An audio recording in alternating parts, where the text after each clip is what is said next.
And then as the Secretary of the Treasury indicated, obviously you can't pass the bill in the Senate without the Democrats, and we'll begin to talk to them as well. Yes, I mean, just to sum up what we're looking at. If you're sitting at home and you're concerned that you don't have a job, we want to make sure you're able to come back. We don't think any federal money should be spent that gives you a disincentive to work. We want to make sure we have incentives to keep going. For those small businesses, we want to make sure you can stay open. We want to make sure your kids can go back to school, but go back safely, not just for the children, but for the teachers as well. We continue to make strides to make sure we get to a vaccine, that we find a cure for this virus that we did not invite, that came from a foreign land. And I think that's the focus that we have to be a part of. Mitch talks about, and I think it's fundamental, not just for schools, but for any businesses striving, whether they can open back up or not, they should not have an attack from any lawsuits. We need to give the protection that we rebuild, restore, and renew this country to where we were before, and I know we can do it together. That's why we're working here. We'll be reaching out to the Democrats, and I hope for that moment in time, we can put politics aside, that we look at one nation, that we don't sit back inside of a rule within a Senate that a minority denies the ability to have this debate, that denies the ability to help America unite and solve this problem once and for all. We are making great strides when it comes to therapies. What this warp speed, history will write about this. When we get to the moment in time that we have this vaccine, they'll write about how fast it would, and no other country could do what we did because of the ingenuity of this nation. And that's the focus of what we're trying to do. The safety of this country, for our students, for our teachers, and for our businesses, that we're back to work again, stronger and safer and more united. It came from China. It should have never been allowed to get out. They could have stopped it. They could have stopped it easily. They chose not to. And we'll have further reports on that. But it came from China. They could have stopped it. They didn't. They stopped it from going into China, but they didn't stop it from going to the rest of the world. It didn't stop it from going to Europe, to us.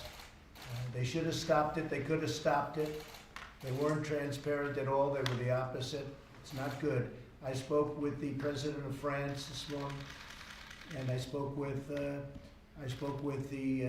president of Egypt, and we had a very, very good conversation, both of us, and all of us together. I've had many conversations with leaders all over the world over the weekend and over the last couple of weeks in particular.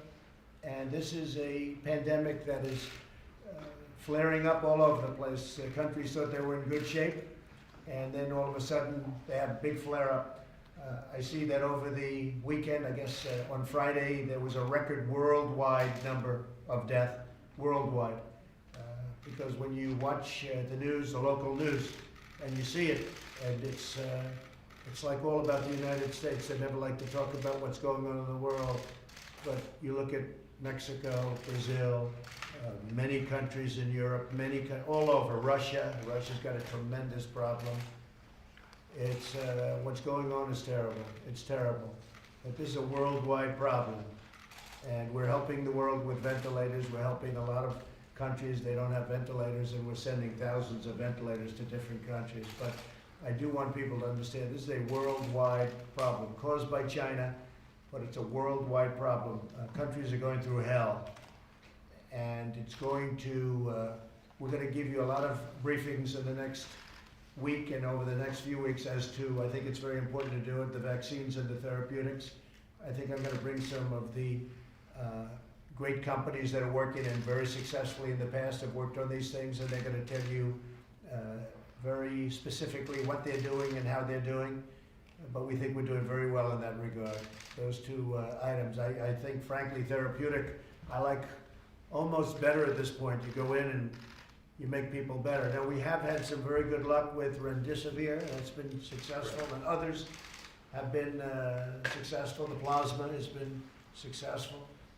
But we're really coming up with some very good answers, meaning they are. All over the world they're working, and we're working very closely all over the world on the vaccines and the therapeutics. So we're going to have some of the heads of these great companies coming in. Johnson & Johnson is doing very well in particular. They seem to be doing very well, but numerous are doing very well. It's something that I really feel certain, I guess you can never use totally certain, but pretty damn certain that they're gonna have the vaccine, they're gonna have therapeutics, and it's gonna start taking place very shortly. And that will be a great thing for the world. That will be a great thing. But this is happening all over the world, not just the United States. And it's a tough one. It's very tough. It's very sad when you see the death. It's all death that could have been stopped by China. If they wanted to stop it, they could have stopped it. Okay, thank you very much. All right, guys. everybody. Thanks, guys. Thank you. Guys, let's go. Come on, guys. Guys, let's go. John, let's go. Come on, guys. Guys, let's go. Press, thank you. How important is a payroll tax cut? I think it's very important. I think it's a very important thing. It's very good. It's been proven to be successful. It's a big saving for the people.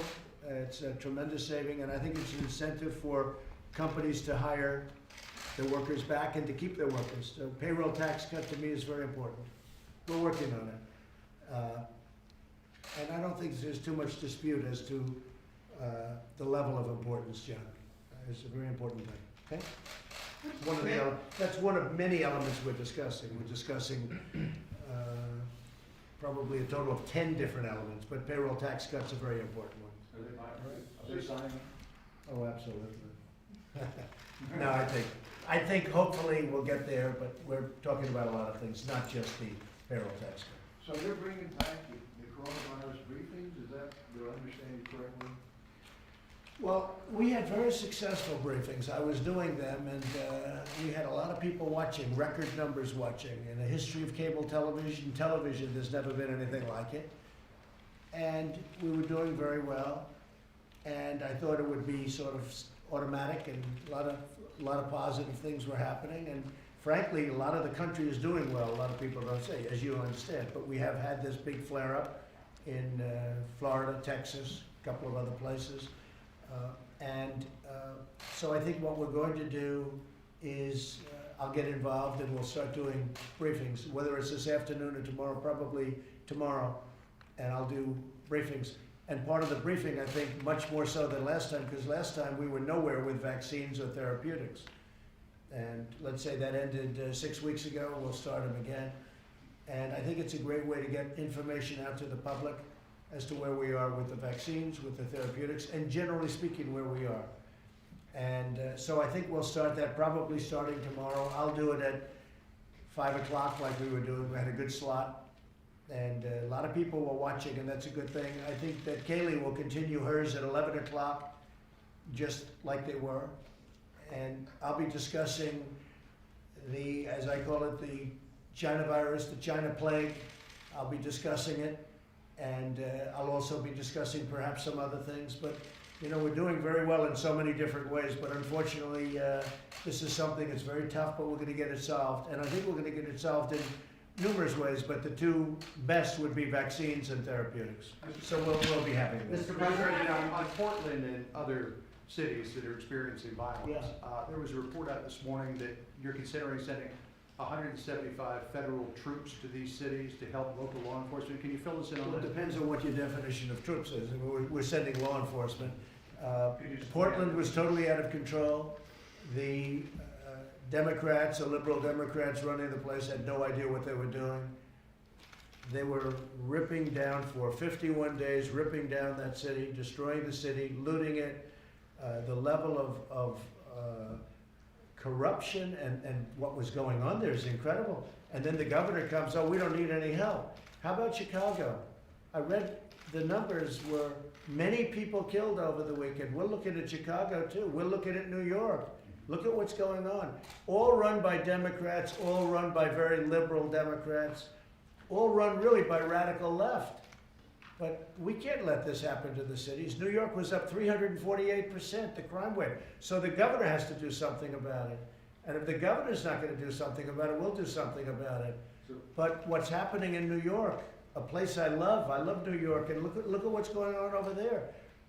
The woman who was shot because she said, could you please not light off firecrackers, and they turned her and shot her 8 times and she died? That's not our civilization. That's not about us. And then the police are afraid to do anything. I know New York very well. I know the police very well. New York's finest. And the fact is, they're restricted from doing anything. They can't do anything. So what are you planning to do? Well, I'm gonna do something, that I can tell you, because we're not gonna let New York and Chicago and Philadelphia and Detroit and Baltimore and all of these, Oakland is a mess. We're not gonna let this happen in our country. All run by liberal Democrats. So more federal law enforcement to some of these We're gonna cities? have more federal law enforcement, that I can tell you. In Portland, they've done a fantastic job. They've been there 3 days, and they really have done a fantastic job in a very short period of time. No problem. They grab them, a lot of people in jail, they're leaders. These are anarchists, these are not protesters. People say protesters, these people are anarchists. These are people that hate our country. And we're not gonna let it go forward. And I'll tell you what, the governor and the mayor and the senators out there, they're afraid of these people.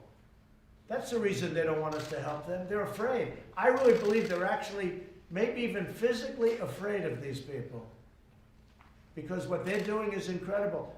We didn't just go there. This wasn't like it started right away. We went there after 51 days. We said, we can't let that happen anymore. But these are anarchists. And the politicians out there, yes, they're weak, but they're afraid of these people. They're actually afraid of these people. And that's why they say, we don't want the federal government helping. How about Chicago? Would you say they need help after this weekend? Do you know the numbers? Did you hear the numbers? Many, many shot, many, many killed. I'm not talking about 1, 2, was it 18 people killed? I think more than that. And you added up over the summer.